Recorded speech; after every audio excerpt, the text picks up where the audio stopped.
देश के सबसे बड़े लोकतांत्रिक बहस के शो देश की बहस में मैं दीपक चौरसिया अपने साथ जुड़े दर्शकों का, मेरे साथ जुड़ने वाले पैनलिस्टों का, साथ ही साथ पब्लिक के मंच में जुड़ने वाले साथियों का वंदन करता हूं, अभिनंदन करता हूं, नमस्कार करता हूं। आप जानते हैं देश की बहस इकलौता बहस का शो है जो दर्शकों की राय के आधार पर चलता है। दर्शक ही तय करते हैं कि वो किस विषय पर बहस देखना चाहते हैं और पब्लिक के मंच के जरिए सीधे जुड़कर अपने घरों से बहस की दशा और दिशा को आगे बढ़ाते हैं, इसे और धार और रफ्तार देते हैं। आज मेरे साथ लखनऊ से पब्लिक के मंच में कौन कौन से जुड़ेंगे, नाम सुन लीजिए, फोटो भी देखिए। लखनऊ से आदर्श मिश्रा जुड़ेंगे, इंदौर से प्रसन्न कुमार शुक्ला जुड़ेंगे, लखनऊ से शुभम द्विवेदी जुड़ेंगे, शिवपुरी से ब्रजेंद्र धाकड़ जुड़ेंगे। लेकिन सबसे पहले देख लेते हैं आज किस विषय को आपने बहस के लिए चुना है। आज आपने बहस के लिए चुना विषय है संविधान दिवस का विरोध कुछ विपक्षी दलों ने क्यों किया। इसे 67% लोगों ने वोट देकर देश की बहस का मुद्दा बनाया है। 2015 से शुरू हुए आज के दिन को संविधान दिवस के रूप में मनाने की परंपरा को लेकर आज संसद के सेंट्रल हॉल में एक बड़ा कार्यक्रम था जिसमें सभी विपक्षी दलों को आमंत्रित किया गया। महामहिम राष्ट्रपति, महामहिम उपराष्ट्रपति, प्रधानमंत्री, लोकसभा अध्यक्ष, ये तमाम लोग इस कार्यक्रम के अंदर मौजूद थे। मंच पे कांग्रेस के नेताओं के लिए जो फ्लोर लीडर्स थे उनके लिए कुर्सियां भी रखी गई, लेकिन कांग्रेस ने इस कार्यक्रम का बहिष्कार किया। संविधान देश की अमानत है, क्या ये बहिष्कार सही है? इस पर विपक्ष का क्या तर्क है, पक्ष का क्या तर्क है? क्या ये लोकतांत्रिक परंपराओं के विरुद्ध है? इसी पर बात करेंगे। लेकिन क्या हुआ आज दिन भर, उसका अपडेट देख लेते हैं। हम भारत के लोग मौका सेंट्रल हॉल में 72वें संविधान दिवस के अवसर पर समारोह का, लेकिन कुछ राजनीतिक दलों ने समारोह से दूरी बनाई।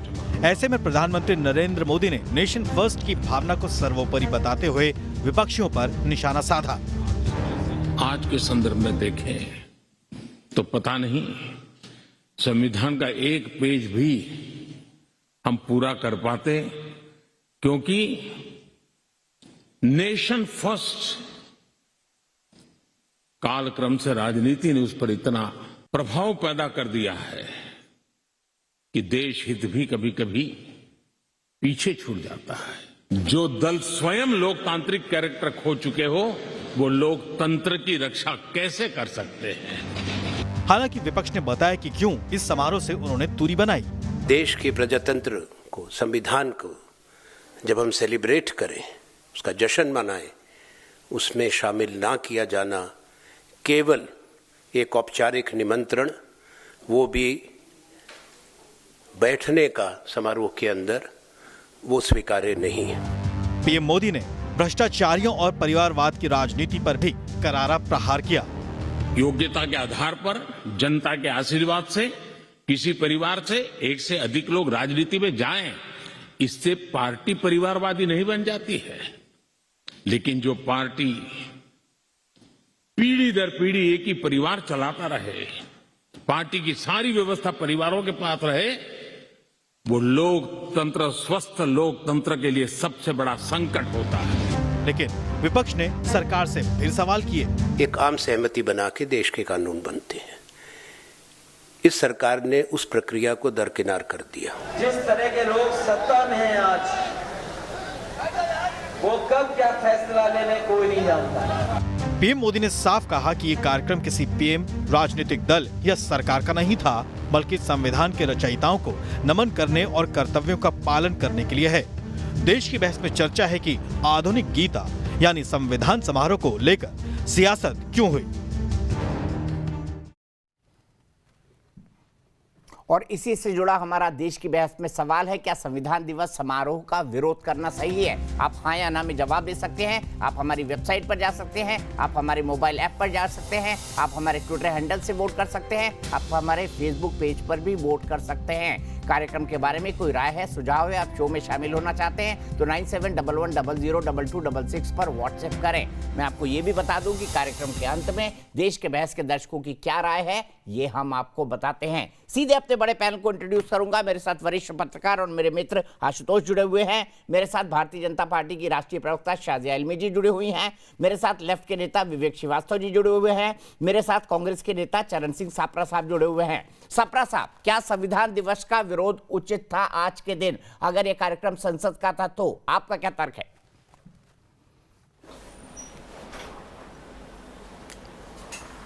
देखिए दीपक जी, ऐसा है कि आज वो बात कर रहे हैं संविधान की जिन्होंने कभी फिक्र नहीं की उसके सम्मान की।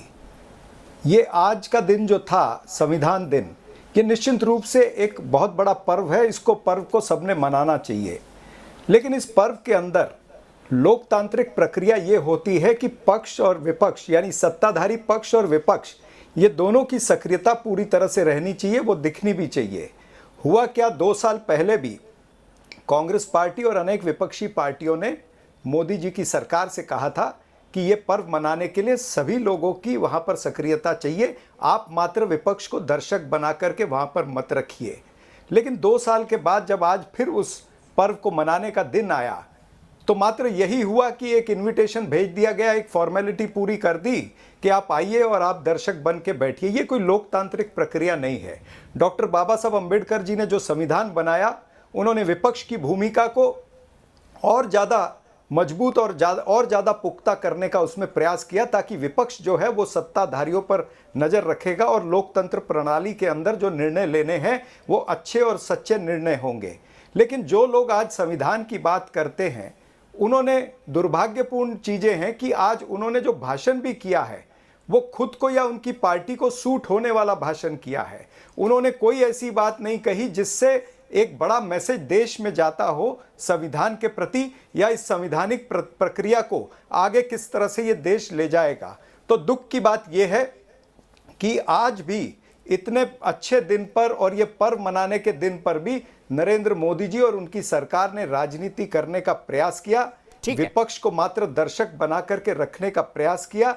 इसलिए विपक्ष ने 14 पार्टियों ने इसका बहिष्कार किया है।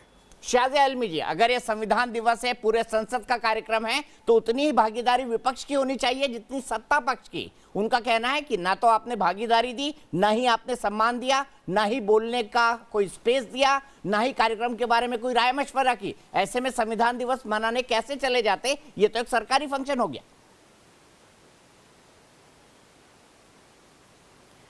देखिए, मुझे लगता है संविधान दिवस के दिन कम से कम इस तरह की दलगत राजनीति से बचना चाहिए था।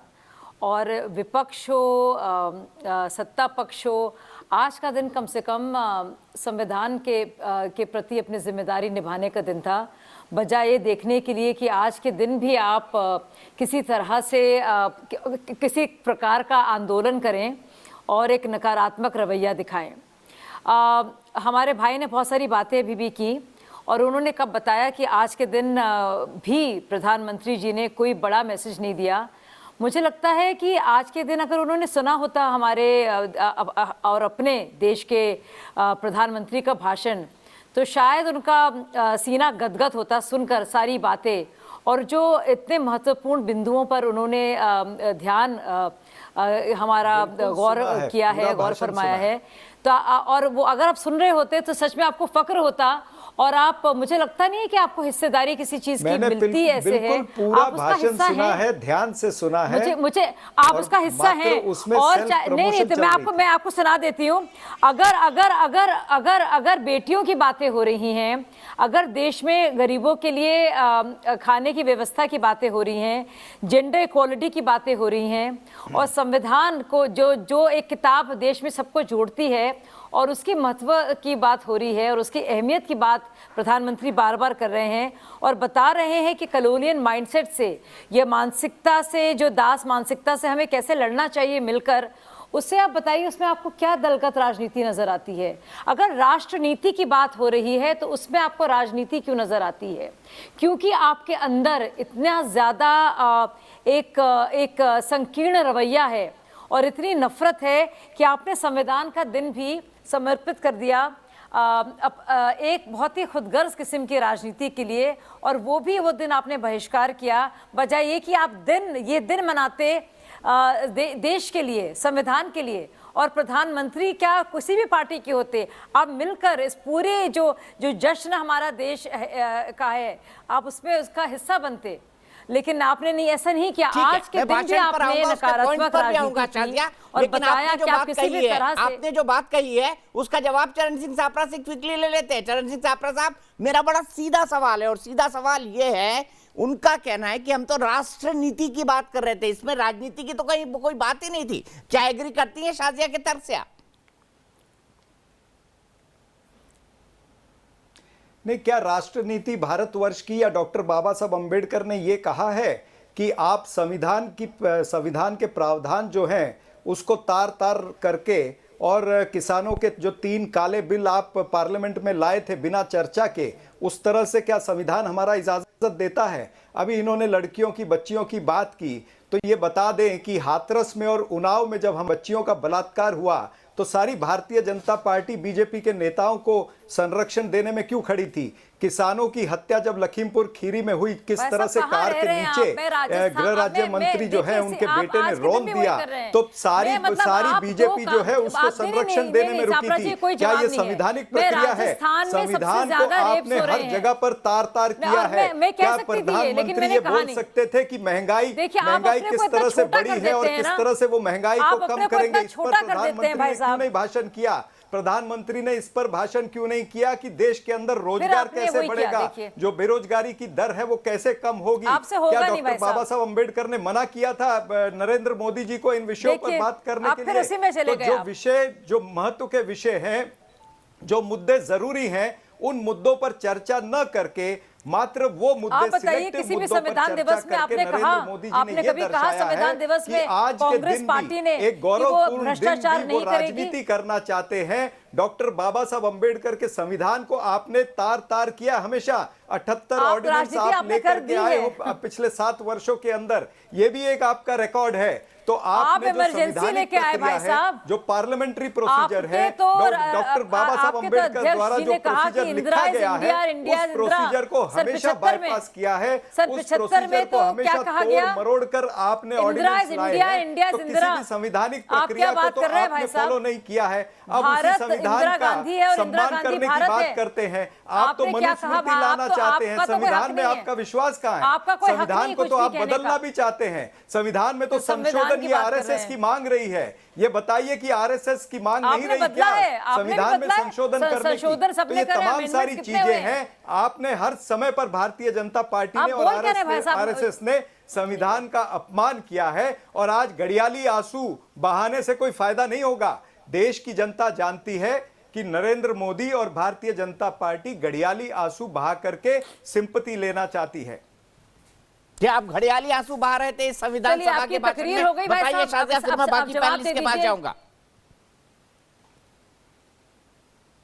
नहीं, मैं बस ये कहना चाह रही हूँ, चाहे वो 1975 में इनके राष्ट्रीय पूर्व अध्यक्ष रहे हो बरुआ जी, जिन्होंने कहा था इंदिरा इज इंडिया या इंडिया इज इंदिरा हो, या फिर हमें याद है अभी हाल में चाहे वो अन्ना हजारे का आंदोलन हो या बाबा रामदेव का हो, जिसमें हम सब लोगों को पीट पीट कर उन्होंने अन्ना हजारे जैसे एक 80 साल के बुजुर्ग को तक जेल में फेंका, या फिर असीम त्रिवेदी जैसे लोग हो जिन्होंने कार्टून बनाया तो उनको सेडिशन देशद्रोह के मामले में जेल में फेंका, या फिर निर्भया आंदोलन हुआ जब लोग सड़कों पे आए तो क्या कुछ आप लोग ने किया, और आपने इमरजेंसी आप लोग लेकर आए हैं, तो आप लोग किस किन चीजों के लिए तो जाने जाते हैं वो हम सब जानते हैं। निर्भया आंदोलन के अंदर कांग्रेस पार्टी ने का क्या शासनकाल रहा है वो सब जानते हैं। आपके नेताओं ने भारतीय जनता पार्टी ने कुलदीप सेंगर का संरक्षण तब तक किया जब तक कोर्ट ने उसका अरेस्ट वारंट नहीं निकाला।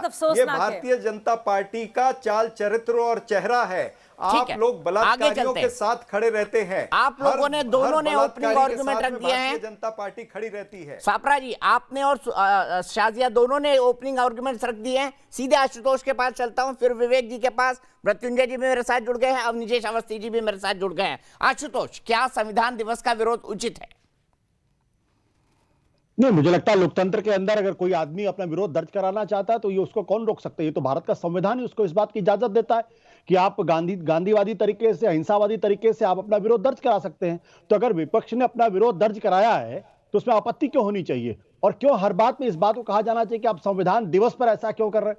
हम तो अगर इस बात की बात करें कि दरअसल संविधान की बात आज वो लोग कर रहे हैं जिनको संविधान पर यकीन ही नहीं था। अगर आपको ध्यान हो तो जब देश का संविधान लागू हो रहा था तो उस वक्त बाबा साहब अंबेडकर को क्या क्या बातें नहीं कही गई थी, और इसी संविधान के बारे में यह भी कहा गया था कि इसमें तो कुछ भी भारतीय नहीं है, ये तो सारा का सारा जो है इसकी तो आत्मा पश्चिम से आई हुई है।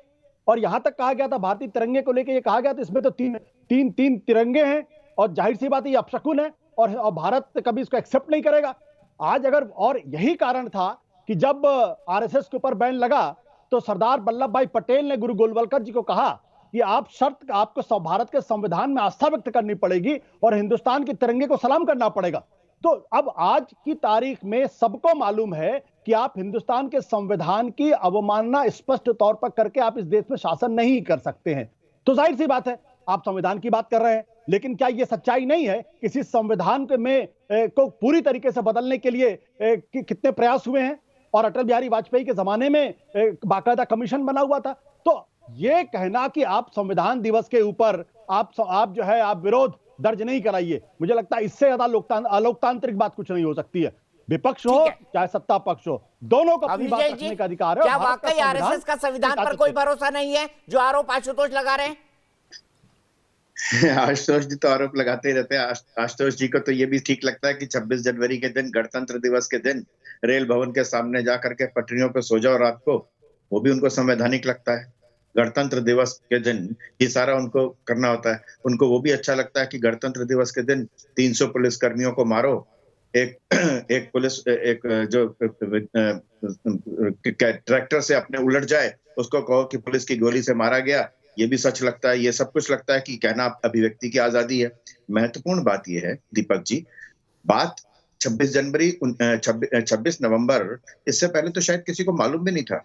2015 से पहले मालूम नहीं था कि संविधान इस दिन अडॉप्ट किया गया था। जनता को मालूम नहीं था, पॉलिटिकल साइंस के या बाकी लोगों को जिन्होंने इस बारे में अध्ययन किया होगा उनको मालूम था। लेकिन जनता में ये बात पूरी जनता, जो गणतंत्र हमारा है, उस गणतंत्र का हर व्यक्ति को यह मालूम हो कि इस दिन ड्राफ्ट को स्वीकार किया गया था। 26 जनवरी 1950 से लागू हुआ, लेकिन 26 नवंबर को स्वीकार किया गया। उसमें होने वाली बहसों को पढ़िए आप, उस बहसों में मालूम चलेगा कि कितनी असहमतियां थी। धारा 370 के बारे में पता नहीं आशुतोष जी नहीं बोलेंगे क्या कहा था अम्बेडकर जी ने। बाबा साहब अम्बेडकर ने बाकी लोगों के बारे में क्या क्या कहा है, अगर मैं पढ़ के सुनाना शुरू कर दूं तो शायद बहुत मुश्किल हो जाएगी। और आज परिवारवाद की बात जो की है, एक परिवार के 3 पीढ़ी के लोग, जवाहरलाल नेहरू, इंदिरा गांधी, राजीव गांधी को भारत रत्न मिल गया, और जिनको आज बाबा साहब या आशुतोष जी कर रहे हैं ना, जो नाम भी नहीं कभी लिया करते थे, उनको भारत रत्न तो क्या किसी भी तरीके का सम्मान नहीं दिया गया। उनको मंत्रिमंडल में भी गांधी जी के कहने पर लिया गया था। ये है हकीकत।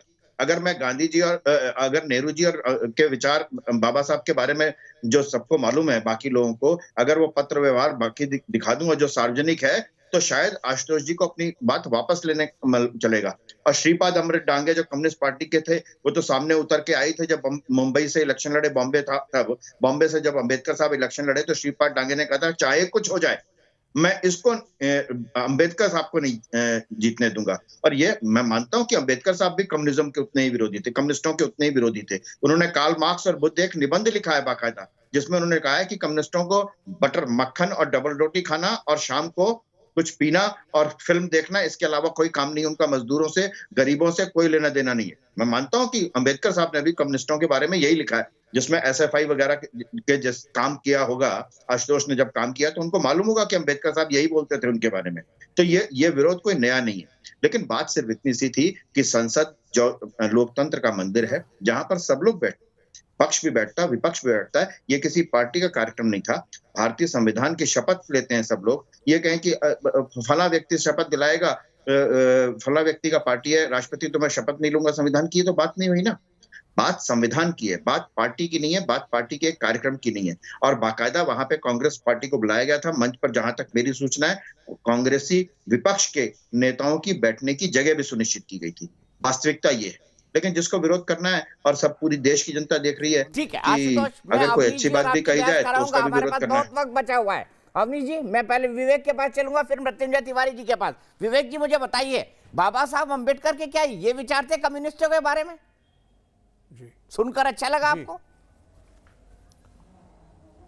नहीं, देखिए आज जो बहस का मुद्दा है मैं उसको डाइवर्ट नहीं करूंगा। ये डाइवर्ट कर रहे हैं डिबेट को, मैं डिबेट को डाइवर्ट नहीं होने दूंगा। मुद्दा यह है कि आज जो विपक्ष है वो क्यों नहीं गया और क्यों नहीं उसने पार्टिसिपेट किया।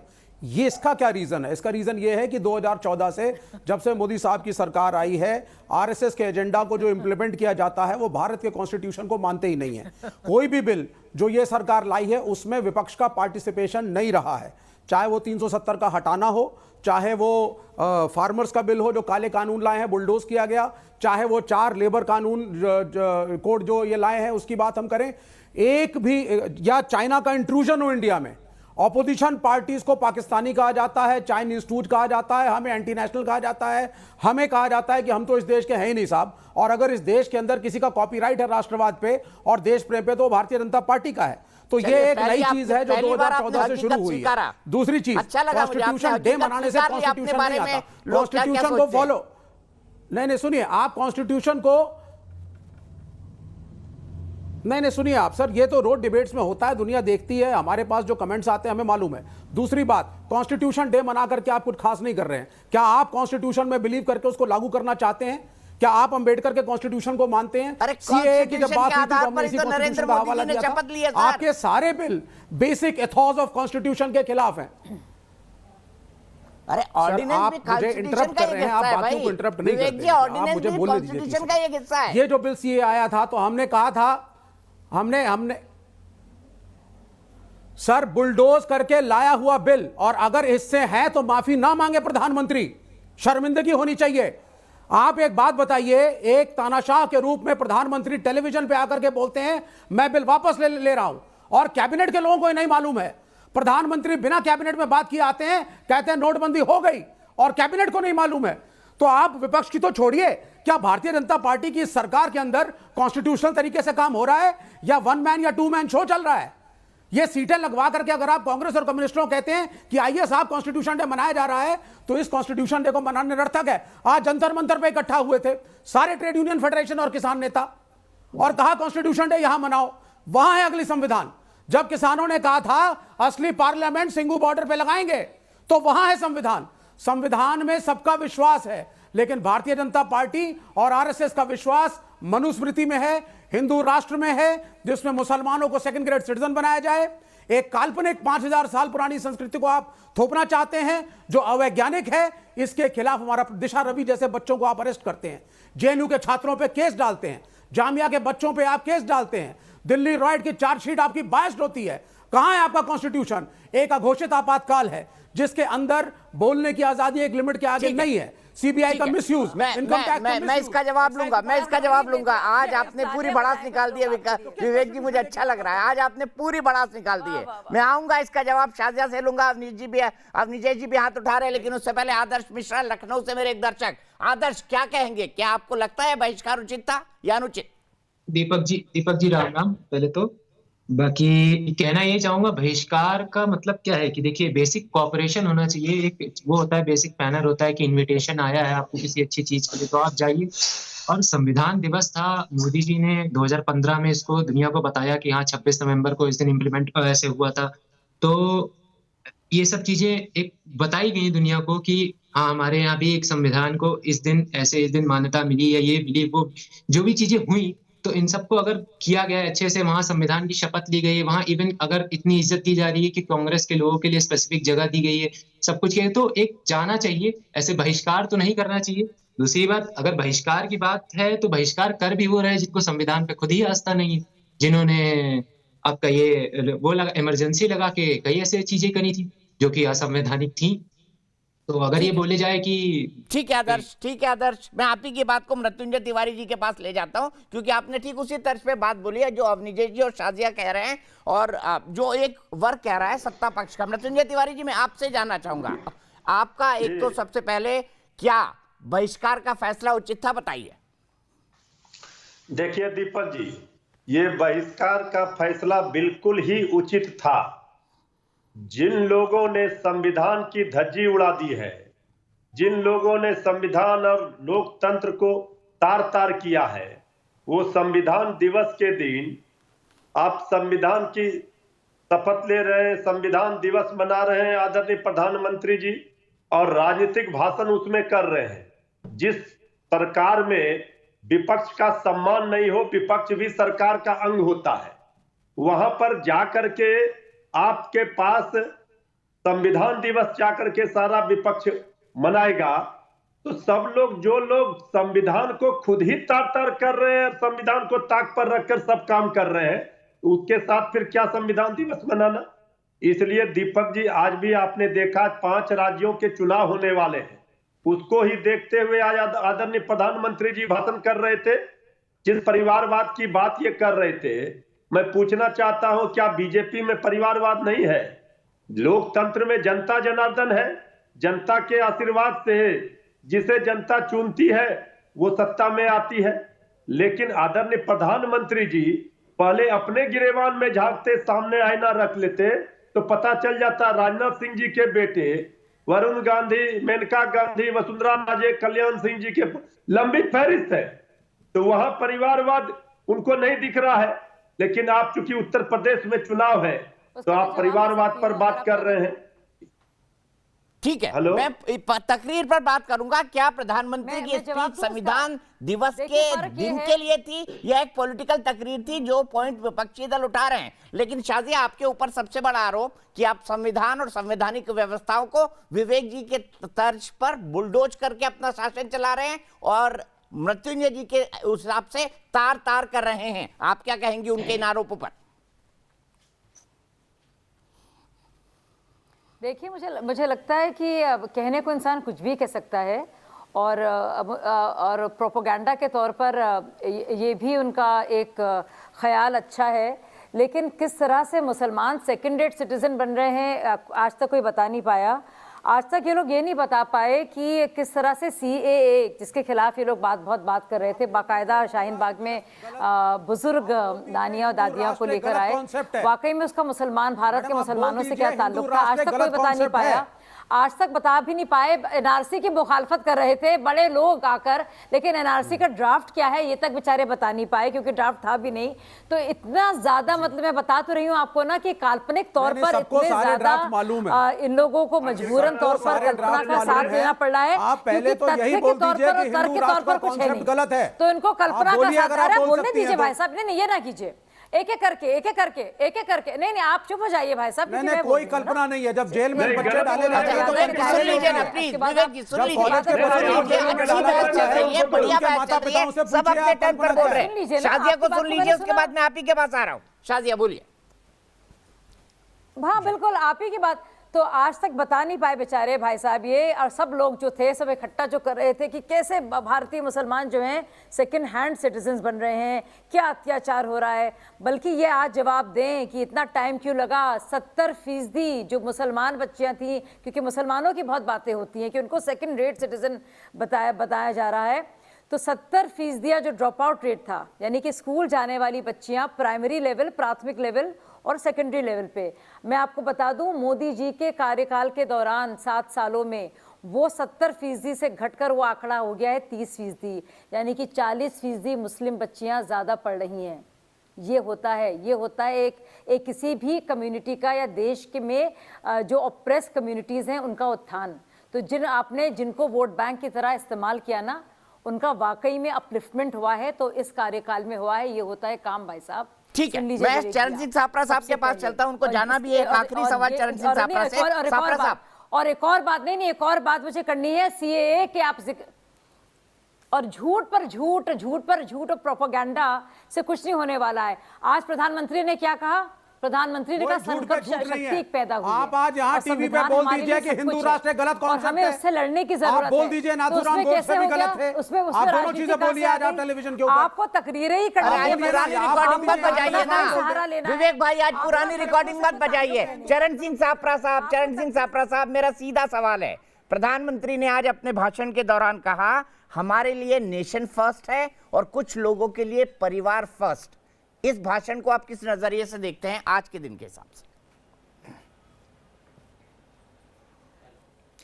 देखिए, जिस दिन संविधान गौरव दिन है उस दिन अगर प्रधानमंत्री इस तरह का भाषण करते हैं तो वो राजनीतिक अवसरवाद कहा जाएगा। उन्होंने ये अवसर देखा कि इस अवसर पर जब 5 राज्यों के चुनाव है तो मैं इस तरह की बात करूं जहां पर वो कांग्रेस को कहीं थोड़ा सा गलत दिखा सके। लेकिन मैं प्रधानमंत्री से ये कहना चाहूंगा कि आज के शुभ दिन के अवसर पर ठीक है, उन्होंने जो बात की वो उनका अधिकार था, उन्होंने की वो बात, उन्होंने अपना राजनीतिक अवसरवाद दिखाया। लेकिन जो देश की समस्याएं हैं, जो महंगाई है, बेरोजगारी है, या जो किसानों की समस्या है, आज भी किसान सड़कों पर बैठा हुआ वो एमएसपी को अपना दर्जा दिलाने की बात कर रहा है। ये तमाम सारे जो देश के मुद्दे हैं, प्रधानमंत्री को देश के मुद्दों पर बात करनी चाहिए। प्रधानमंत्री ने आज ये सिद्ध कर दिया है कि उनके लिए देश से बड़ा दल है, क्योंकि उन्होंने वो बातें की है जो उनके दल को फायदा दे, वो बातें नहीं की जो देश की बातें थी। देश की बातों को प्राथमिकता न दे करके बैक सीट पर रख करके मुझे लगता है उन्होंने संविधान दिवस का सम्मान नहीं किया, अपमान किया है। ठीक है शादिया, सीधे आपसे मेरा सवाल है, क्या उन्होंने देश के लिए बात की या दल के लिए बात की? क्योंकि उनका स्पीच पॉलिटिकल है, ये आरोप चरण सिंह सापरा लगा रहे हैं, और उन्होंने एग्जाम्पल भी दिया उसका, नेशन फर्स्ट, परिवार फर्स्ट, लोकतंत्र टूटता है क्योंकि अगर पारिवारिक पार्टियां बनेंगी तो। बिल्कुल, और बिल्कुल सही बात है। अब देखिए, सिर्फ एक भारतीय जनता पार्टी है जहां आपको अंदाजा भी नहीं हो सकता कौन इसका अध्यक्ष बनेगा, कौन कहां से मुख्यमंत्री बनेगा।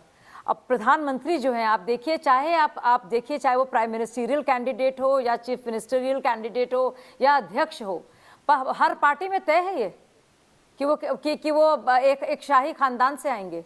चाहे वो पीडीपी हो, नेशनल कॉन्फ्रेंस हो, चाहे वो कांग्रेस पार्टी हो तो वो तो जानी मानी जाती है, चाहे वो बीएसपी हो। हम जानते हैं कि मायावती जी के बाद उनके भतीजे सब देखेंगे। हम जानते हैं ममता जी किस तरह से अपने कैसे दीदी के और उनका भतीजा जो है सबका सारा कुछ देखता है। हम सब ये भी जानते हैं कि चाहे वो कोई भी पार्टी हो, चाहे वो साउथ की पार्टियां हों, वहाँ सिर्फ यही चलता है। लेकिन सिर्फ और सिर्फ ये भारतीय जनता पार्टी है एकमात्र जिसमें परिवारवाद इस तरह से नहीं चलता। और देखिए कहाँ से आए हैं प्रधानमंत्री, कितनी मेहनत करके। एक कार्यकर्ता की इतनी हिम्मत की इतने हौसले अफजाई हो सकती है, और वो सपने भी देख सकता है कि वो कुछ भी बन सकता है, और ये दिखा दिया गया है। आप देखिए देवेंद्र फडणवीस जी को, मनोहर खट्टर जी को, आप देखिए, इनके नाम कोई जानता नहीं था। इनके मुख्यमंत्री बनने से पहले राष्ट्रीय तौर पर अपने अपने क्षेत्रों में उन्होंने बहुत शानदार काम किया है। लेकिन आप देखिए ये अवसर मिला है, और आप और पार्टियों को देखिए, सब जानते हैं कि भाई मुलायम सिंह जी के बाद उनका जो है सपूत वही संभालेगा। तो ये बहुत बड़ा फर्क है। तिवारी जी, ये आरोप आप पर है, और उन्होंने दूसरी बात और प्रधानमंत्री जी अगर इसका जिक्र जी, मृत्युंजय तिवारी जी, ये आरोप आप पर है परिवारवाद का। और दूसरी बात मैं आपको और जोड़ दूं, उन्होंने ये भी कहा कि जो लोग भ्रष्टाचार के आरोपों में सजा पाकर बाहर आए हैं उनका महिमा मंडन किया जा रहा है। ये बात लालू जी के बारे में, क्या ऐसा कर रही है आपकी पार्टी? देखिए दीपक जी, एक बात स्पष्ट है, जो हमसे राजनीतिक लड़ाई नहीं लड़ सकते हैं वो ये कैसेट तो लगातार बजा रहे हैं। विधानसभा के चुनाव में भी बिहार में यही बात आदरणीय प्रधानमंत्री जी कह रहे थे। लेकिन जनता के आशीर्वाद से आज सबसे बड़े दल के रूप में लालू प्रसाद जी की पार्टी है, इस बात से कोई इनकार नहीं कर सकता है। अगर लोकतंत्र में जनता का आशीर्वाद हमें है, हमारे नेता को है, तो इसमें क्या बुराई है? अगर जनता के लिए गरीबों के हक और हकूक की लड़ाई, सामाजिक न्याय, धर्मनिरपेक्षता के पुरोधा आज जन जन के नेता है लालू प्रसाद जी, आखिर जनता के आशीर्वाद से है। लेकिन जिस साजिश और षड्यंत्र के तहत उन्हें फंसाया गया, यही बीजेपी पार्टी है, जिनके पूर्व अध्यक्ष स्वर्गीय बंगारू लक्ष्मण जी थे, उनके घरों में क्या मिले थे आपको पता है? और भ्रष्टाचार की गंगोत्री में एक एक उदाहरण है हमारे पास। अगर दीपक जी, भ्रष्टाचार का देखने का नजरिया एक तरफ का नहीं हो सकता है। आप भ्रष्टाचार की बात करते हैं, बड़ी हंसी आती है। आज गृह मंत्री जी के नहीं, हंसी क्यों आती है आप बताइए ना?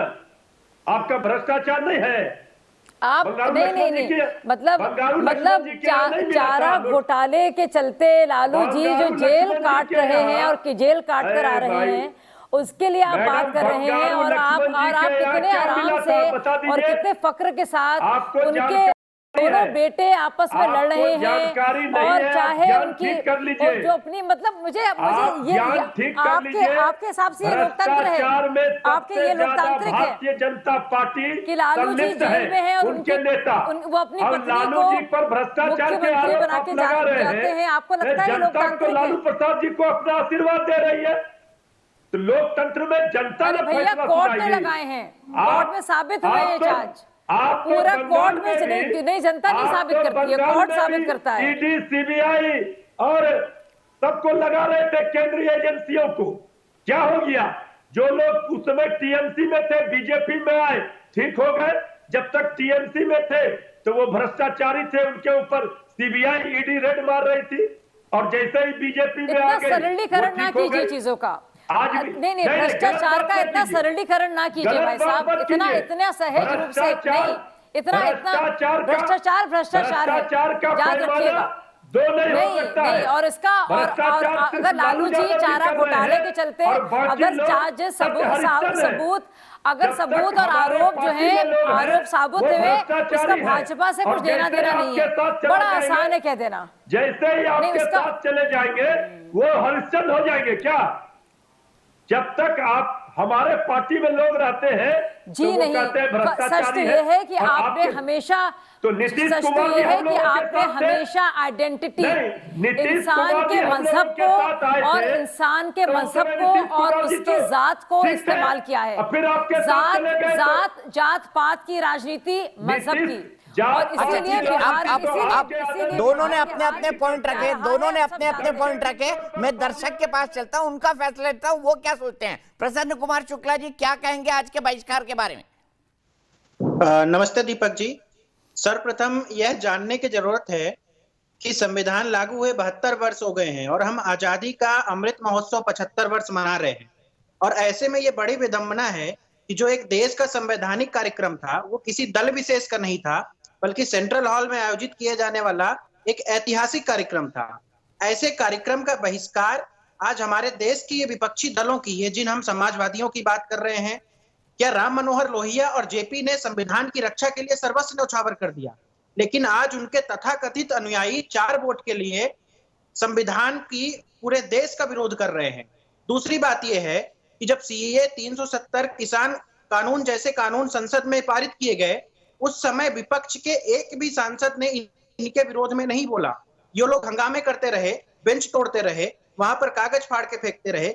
यह समस्या खड़ा करने की बजाय समस्या का समाधान के लिए संसद बना है। इसके पहले पूर्व वक्ता बोल रहे थे कि उन्हें बोलने नहीं दिया गया, नहीं, भरपूर मौके दिए गए, पूरा देश जानता है। लेकिन आज यह अवसर था कि हमारे देश के जो विपक्षी दल हैं एकजुटता दिखाते, जो संविधान की प्रस्तावना हम भारत के लोग से शुरू होती है वह दर्शाते कि हाँ, हम सरकार के साथ कंधा से कंधा मिलाकर चलने वाले लोग हैं, और अगर इस देश का कोई भलाई चाहता है, हमें भी जनता ने चुनकर भेजा है, तो हम भी जनता के प्रतिनिधि के रूप में संसद में जाकर के अपनी बात रखेंगे। ठीक है, मैं अवनीजेश जी और आशुतोष और विवेक जी को अब आमने सामने करता हूं। अवनीजेश जी, सबसे पहले विवेक जी का सवाल, और सवाल बड़ा सीधा, क्या हिंदुत्व के बारे में आप कहेंगे कि हिंदुत्व गलत अवधारणा है? ये विवेक जी का सवाल है। साधना, मैं आ रहा हूं आपके पास। ऐसा ही है, ये सलमान खुर्शीद और शशि थरूर कह रहे हैं, और बहुत बार जवाब दिया जा चुका है और सुप्रीम कोर्ट द्वारा दिया जा चुका है। संविधान में सुप्रीम कोर्ट सुप्रीम है, इसलिए संविधान के खिलाफ कौन है आप जान सकते हैं। सुप्रीम कोर्ट की व्याख्या के पश्चात, निर्णय के पश्चात भी विवेक श्रीवास्तव अगर उस पर सवाल उठाते हैं तो संविधान के खिलाफ वो हुए। इन्होंने कहा कि हमें चीनी और विदेशी और देशद्रोही कहा जाता है। भैया इसलिए कहा जाता है 1962 के युद्ध में आपकी पार्टी ने भारतीय फौज को रक्तदान करने से मना किया और चीन के लिए चंदा इकट्ठा किया। भैया देखो बोले, मुझे मालूम था, अभी बता रहा हूँ आपको। अरे दूसरी बात बता रहा हूँ, उससे भी महत्वपूर्ण बात बता रहा हूँ, आप क्यों नहीं बोलते? उससे भी महत्वपूर्ण बात बता रहा हूँ। गोडसे के बारे में बोलेंगे, हिंदू राष्ट्र के बारे में बोलेंगे। आप बोलिए सेकुलर देश है, सेकुलर रहेगा। आप बोलिए सेकुलर देश है, सेकुलर रहेगा। क्योंकि मैं सुन तो लीजिए ना, सुन लीजिए।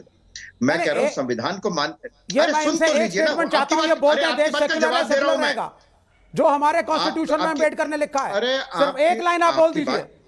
हाँ, अरे मैं कहता सर जवाब इतना लंबा नहीं चाहिए, आप एक लाइन बोल दीजिए। देश सेकुलर था, है, रहेगा, अम्बेडकर का कॉन्स्टिट्यूशन सर्वोपरि। अरे चीनी चमचों, अम्बेडकर के बारे में, अम्बेडकर हिम्मत नहीं है बोलने की। आपके बारे में क्या थे उनके? क्योंकि आप कॉन्स्टिट्यूशन में विश्वास करते नहीं हैं। अम्बेडकर जी के शब्द ही बताए थे आपको। सर आप कॉन्स्टिट्यूशन के बारे में बात करिए। सुन लीजिए, कॉन्स्टिट्यूशन है, कॉन्स्टिट्यूशन डे बन रहा है। मैं दीपक जी आप कभी कम्युनिस्टों पे जा रहे हैं, कभी 1962 में जा रहे हैं, कभी 1947 में जा रहे हैं। मैं कह रहा हूं आज का आरएसएस हिंदू राष्ट्र को डिनाउंस करेगा या नहीं? आज का आरएसएस कॉन्स्टिट्यूशन को मानता है सेकुलरिज्म को मानता है या नहीं, आप बताइए। मेरा सीधा सवाल है, आज का आरएसएस 2021 में कॉन्स्टिट्यूशन के सेकुलर कॉन्सेप्ट को मानता है या नहीं?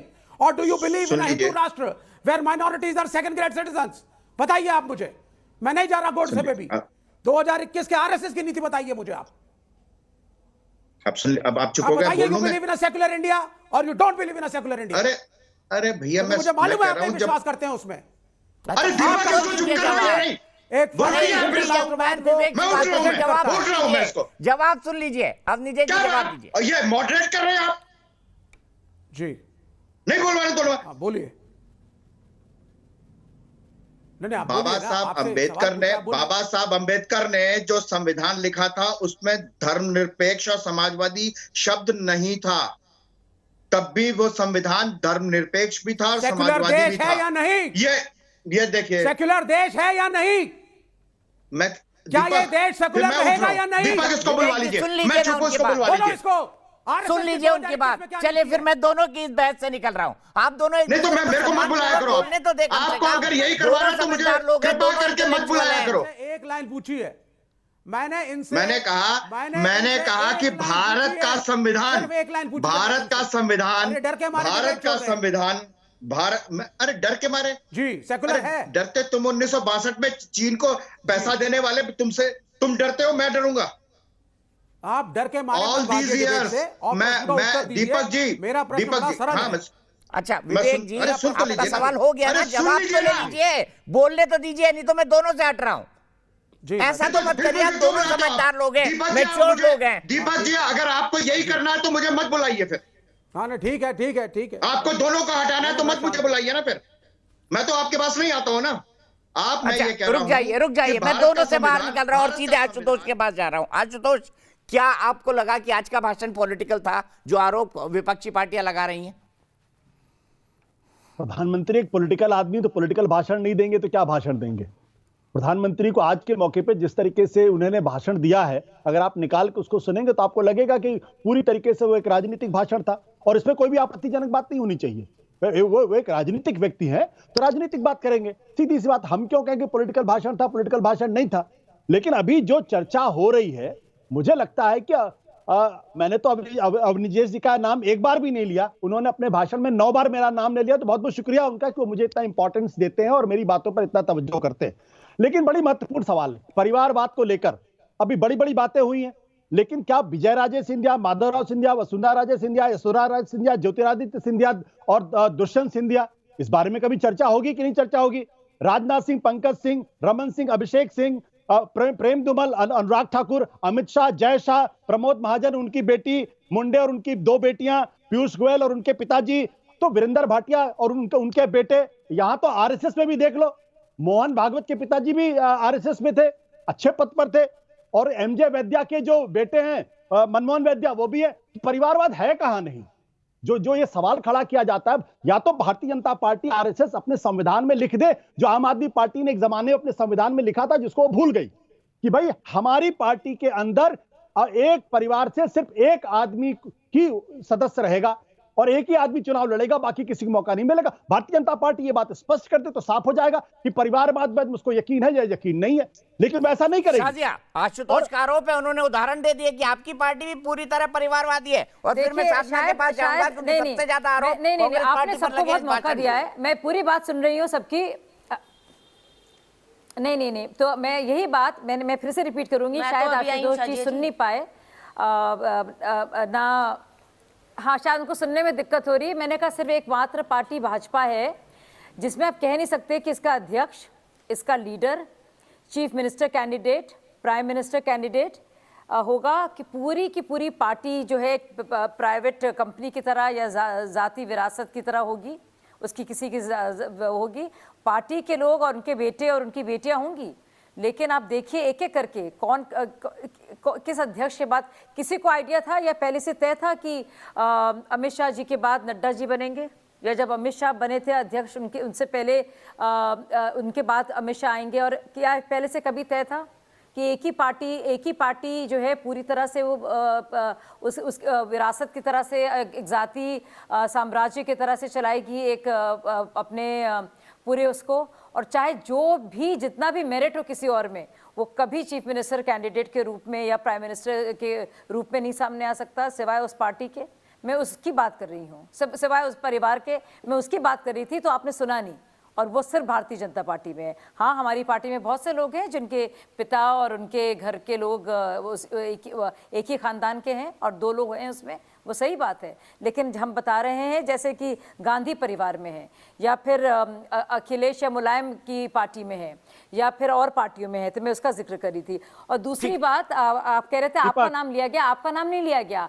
आपका नाम उन्होंने किस संदर्भ में लिया? उन्होंने BR अम्बेडकर के संदर्भ में लिया कि उन्होंने किस तरह से कम्युनिस्टों को डिस्क्राइब किया है, उनके बाद उनका वर्णन किया है कि उनका क्या काम है। उसको आपने सिलेक्टिव तरीके से जिक्र किया बाबा भीमराव अम्बेडकर साहब का, तो वो उसको उस सिलेक्टिविज्म को वो मैं सीधे अब बता रहे थे आपको, सबके हाथ उठ रहे हैं, मुझे पता है, सब इस डिबेट में आना चाहते हैं, लेकिन साधना भारती के साथ नाइंसाफी होगी अगर मैं उनको मौका नहीं दूंगा। साधना, परिवारवाद सबसे गंभीर आरोप अगर किसी पर लगता है तो गांधी परिवार और कांग्रेस पर लगता है, और प्रधानमंत्री ने भी आज अपने भाषण में यही कहा। क्या कहेंगे इसके बारे में? क्या परिवारवाद से निकल पाएगी कभी कांग्रेस? सबसे पहले तो सबसे पहले तो देश की बहस में आदरणीय दीपक जी, बड़ी सार्थक बहस चल रही है, बहुत देर से मैं सुन रही हूँ लगातार। उम्मीद करती हूँ मेरे बीच में कोई नहीं बोलेंगे। मैंने बड़ी शालीनता से सबको सुना और सबका उत्तर भी मैं जल्दी जल्दी से दे देती हूँ। सबसे पहली बात, गैर लोकतांत्रिक असंवैधानिक क्या होता है?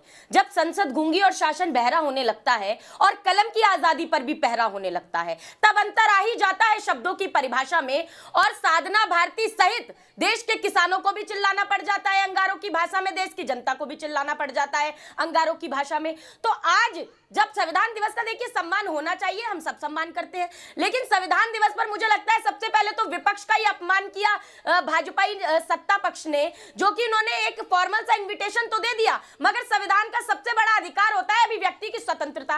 अब अगर हम जाते तो क्या करने जाते? गॉडसेवादी भाषण को सुनने जाते, या फिर आतंकवाद की आरोपी प्रज्ञा सिंह ठाकुर वहां बैठी थी, जिन्होंने देश के राष्ट्रपिता महात्मा गांधी के हत्यारे को देश की संसद में ही देशभक्त बता दिया था, और मोदी जी आहत भी बहुत हो गए थे और ये भी कह दिया था कि मैं कभी माफ नहीं कर पाऊंगा प्रज्ञा सिंह ठाकुर को। वो बात अलग है कि भाजपा की अम्मा जान आरएसएस के दबाव में आज तक प्रज्ञा सिंह ठाकुर पर कोई कार्रवाई नहीं कर पाए मोदी जी। तो क्या हम जो गॉडसेवादी गैंग के जो गुर्गे हैं, जिस तरह से गॉडसेवादी भाषा का उपयोग करते हैं, क्या इनकी आज संवैधानिक जितने इन्होंने कानून लाद दिए लगातार, उनके ऊपर तालियां बजाने जाते क्या हम संविधान दिवस के अवसर पर? मैं ये सवाल सबसे पहले पूछती हूँ। शाजिया इल्मी जी कह रही थी कि बड़ी हंसी आ रही थी उन्हें भ्रष्टाचार पर। अरे हंसिए मत, शर्म कीजिए, आप शर्म आनी चाहिए, क्योंकि भारतीय जनता पार्टी आजादी के बाद हिंदुस्तान की एक ऐसी पार्टी है जिसके राष्ट्रीय अध्यक्ष रहे बंगारू लक्ष्मण ने सरेआम टीवी पर हरे हरे नोटों की दलाली रक्षा सौदों में खाई थी।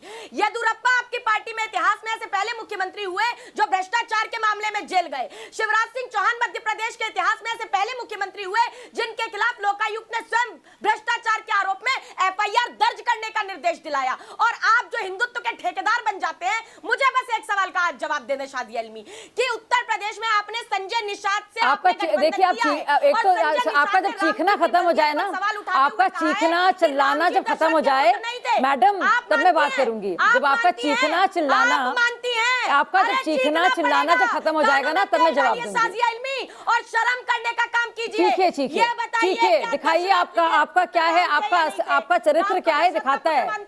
ये आपका चीखना इस तरह से बहुत दिखा रहा है आपका जो जी आप किस तरह से बात कर रही हैं। सरकार के कान पे तो जूही नहीं रेंगती, चीखेंगे। बताइए, राम को पुत्र मानते हैं कि दशरथ का नहीं मानते? बस इतना बता दो, राम जी को दशरथ का पुत्र मानते हैं आप? अगर मानते हैं तो गठबंधन तोड़ेंगे। आप चीखिए, जितना आपको चीखना आप चीखिए। जब आपका हो गया, खत्म हो गया भाषण करने बोलते हैं, जाति और धर्म को धंधा बनाने में। देखिए, बता दीजिए आप। अरे चीखेंगे, चिल्लाएंगे, आपके कानों में छेद कर देंगे कि सुनाएंगे। ये संसद में बैठे हैं जो आतंकवाद के आरोपियों को बिठा रखा है, सुनना तो पड़ेगा शाजिया इल्मी जी। जब 11 संवैधानिक कानून बनाएंगे, काले कानून थोपेंगे, 700 से अधिक किसान शहीद हो गए। खत्म हो जाएगा तो बता दीजिएगा, घोषित कर दिया। अरे जब खत्म हो जाएगा तो बता दीजिएगा मैडम, जब खत्म हो जाएगा तो बता दीजिएगा आप कहना क्या चाह रही हैं। समझ में नहीं आ रहा, लगातार मत बोलिए। शाजिया का जवाब ले लीजिए प्लीज, शाजिया का जवाब ले लीजिए। आपकी खामियां पहाड़ की तरह खड़ी हैं, तो आप जवाब बताओ। मैं जानती नहीं हूँ ये कौन है और किस पार्टी से, जवाब बताइए आप कि राम को दशरथ का पुत्र मानती है कि नहीं मानती, पहले ये बता दे। राम को दशरथ का पुत्र मानती हैं आप शाजिया इल्मी? अच्छा शाजिया रुक मानती जाइए, हैं कि अब नहीं साधना मानती रुक राम को जाइए, दशरथ का पुत्र तलाश शाजिया को करना? जवाब देने दीजिए। अच्छा, ये आपने सवाल पूछ अच्छा, लिया ना। ये कांग्रेस पार्टी की जो बहुत ही उत्तेजित ये जो हैं मेरी एक महिला साथी जो बहुत ही उत्तेजित और परेशान नजर आ रही हैं, इनसे मैं कहूंगी विनम्रता से इतनी बौखलाने की जरूरत नहीं है। आपकी पार्टी से महिला को राष्ट्रीय अध्यक्ष भी बनवाइए, कभी भाजपा का महिला साथी, तो मैं तो कांग्रेस की प्रवक्ता हूँ। नहीं तो राष्ट्रीय अध्यक्ष तो बनाइए किसी महिला को, महिला साथी का तो बड़ा आपने प्रेज कर दिया महिला साथी को। भाजपा की कोई राष्ट्रीय अध्यक्ष महिला बनेगी? कभी नहीं बनेगी। साधना स्ट्रीट फाइट नहीं करते ना, स्ट्रीट फाइट नहीं करते। अरे बहुत लड़ने के मूड में आप हैं, सुनिए पता नहीं आपसे किससे लड़ाई हुई है। मैं सबको मौका देता हूं, आपको मेरी आदत पता है, लेकिन मुझे ब्रेक लेना है, ब्रेक के लिए रुकना है, ब्रेक मेरी मजबूरी है। शुभम द्विवेदी लखनऊ से मेरे एक दर्शक, शुभम क्या कहेंगे आज के मौके पर?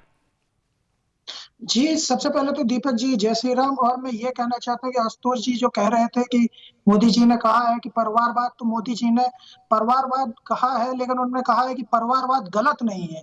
अगर परिवारवाद में किसी एक योग्य व्यक्ति या काबिल व्यक्ति को जगह दी जाती है तो वो पार्टी में परिवारवाद गलत नहीं है। लेकिन उस उनके भाषण को तोड़ मरोड़ के इस तरह दिखाया गया कि उन्होंने सिर्फ परिवारवाद, जैसे कि उन्होंने सिर्फ कांग्रेस पर ही वो किया हो, और जैसे कि इन्होंने भ्रष्टाचार की बात की है, तो श्रीमान जी अखिलेश यादव जी, इनके ऊपर 5 सीबीआई केस चल रहे हैं और ये संविधान का बात कर रहे हैं। चलिए ठीक है, शुभम यहीं पे रुकता हूं, मैं एक ब्रेक के लिए रुक रहा हूं। आशुतोष के फैन चारों तरफ है, देखिए लखनऊ से शुभम भी मिल गए, मैं भी आशुतोष का फैन हूं। एक बार आशुतोष को दिखाइए और हम हंसते हुए मुस्कुराते हुए ब्रेक लेते हैं, आगे की डिबेट अच्छी होगी।